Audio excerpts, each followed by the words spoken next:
മുമ്പ് Shri N P Chekkutty CPM-ൽ ഇതുവരെ ഇല്ലാത്ത രീതിയിലേക്ക് അതിന്റെ വരാം ശ്രീ ലിജു. ശ്രീ എൻ പി ചെക്കുട്ടി, ഇപ്പോൾ വരുന്ന വിമർശനങ്ങളുടെ സ്വഭാവത്തെ താങ്കൾ എങ്ങനെയാണ് കാണുന്നത്? ഇപ്പോൾ ബ്രാഞ്ച് സമ്മേളനം തൊട്ട് പിണറായി വിജയനെതിരെ, മുഖ്യമന്ത്രി ഭരിക്കുന്ന ആഭ്യന്തര വകുപ്പിനെതിരെ വിമർശനം തുടങ്ങിയാണ്. അൻവർ സ്വന്തം നിലയ്ക്ക് അഴിച്ചുവിട്ട ആരോപണങ്ങളാണ് എന്ന് താങ്കൾ വിശ്വസിക്കുന്നുണ്ടോ? ഇതിൽ പാർട്ടി എത്രത്തോളം അതിന്റെ പങ്ക് വഹിക്കുന്നുണ്ട്? ഈ ചർച്ച ബ്രാഞ്ച് കമ്മിറ്റിയിൽ നിന്ന് അങ്ങോട്ട് സംസ്ഥാന സമ്മേളനം വരെ തുടരേണ്ടതുണ്ട് എന്ന് നിശ്ചയിക്കുന്നത് എവിടെയാണ് ശ്രീ എൻ പി ചെക്കുട്ടി? ഒന്നാമത്തെ കാര്യം, CPM-ൽ സാധാരണ നിലയിൽ ഇത്രയും കാലം ഒരു കലക്റ്റീവ് ലീഡർഷിപ്പ് ഉണ്ടായിരുന്നു. എല്ലായ്പ്പോഴും ഒരു പ്രധാനപ്പെട്ട നേതാവ് ഉള്ളപ്പോൾ EMS ആയാലും ശരി, നായനാരായാലും ശരി, VS ആയാലും ശരി, ആ സമയത്തൊക്കെ തന്നെ ആ പ്രധാനപ്പെട്ട നേതാക്കൾക്ക് പുറമെ ഒരു കലക്റ്റീവ് ലീഡർഷിപ്പ് എന്നും പാർട്ടിയിലുണ്ടായിരുന്നു. വ്യത്യസ്തമായിട്ടുള്ള അഭിപ്രായങ്ങൾ, ആ തരത്തിലുള്ള നിലപാടുകൾ, അതിനൊക്കെ തന്നെ പാർട്ടിക്കകത്ത് ആഭ്യന്തരമായിട്ട് നിലനിൽക്കാനും അഭിപ്രായങ്ങളുടെ ഒരു സംഘർഷം ഉണ്ടാവാനും ശരിയായ നിലപാടുകൾ എടുക്കാനും അവർക്ക് പറ്റിയിരുന്നു. പക്ഷേ പിണറായി വിജയനെ സംബന്ധിച്ചിടത്തോളം അദ്ദേഹത്തിൻ്റെ ലീഡർഷിപ്പിൽ വളരെ ഏകപക്ഷീയമായിട്ടുള്ള ഒരു ലീഡർഷിപ്പിൻ്റെ സ്വഭാവം വന്നു. വ്യക്തിഗതമായിട്ടുള്ള വ്യക്തിപൂജയുടെ സ്വഭാവം പലപ്പോഴും അദ്ദേഹത്തിൻ്റെ ലീഡർഷിപ്പിന് വന്നിട്ടുണ്ട്. അപ്പോൾ പാർട്ടി സംവിധാനത്തിൻ്റെ വളരെ പരമ്പരാഗതമായിട്ടുള്ള ആഭ്യന്തര ജനാധിപത്യത്തെ തകർക്കുന്ന രൂപത്തിലുള്ള നിരവധി നീക്കങ്ങൾ അദ്ദേഹം സെക്രട്ടറി ആയതിനു ശേഷം വന്നു. മുഖ്യമന്ത്രി ആയതിനു ശേഷം അത് കൂടുതൽ ശക്തിപ്പെട്ടു. ഇപ്പോൾ അതിൻ്റെ ഒരു വലിയ ഒരു കൗണ്ടർ ഇമ്പാക്റ്റ് പിണറായി വിജയൻ നേരിടുന്നുണ്ട്. കാരണം അദ്ദേഹത്തിൻ്റെ പബ്ലിക് ഇമേജിനെ, അദ്ദേഹത്തിൻ്റെ പേഴ്സണൽ ഇമേജിനെ ശരിയായ നിലയിൽ പാർട്ടിക്കകത്തോ സമൂഹത്തിലോ നിലനിർത്താൻ അദ്ദേഹത്തിന് കഴിയുന്നില്ല. വളരെ കടുത്ത പരാജയങ്ങൾ ഭരണരംഗത്തും പാർട്ടി രംഗത്തും സംഭവിക്കുന്നു. പാർട്ടിയിലെ തന്നെ ഏറ്റവും അവിശ്വസ്തരായിരുന്ന ആളുകൾ, ഏറ്റവും അടുത്ത ആളുകളിൽ പലരെയും അദ്ദേഹം കൈവിടേണ്ടതായിട്ട് വന്നു.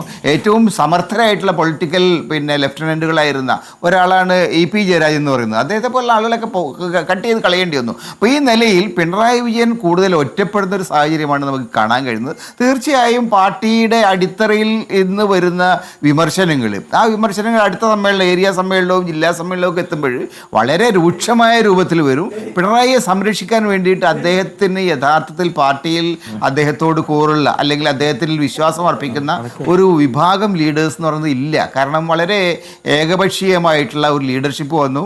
അദ്ദേഹത്തിൻ്റെ കമാൻഡ് മാത്രമായിട്ട് ആണ് കാര്യങ്ങൾ നിന്നത്.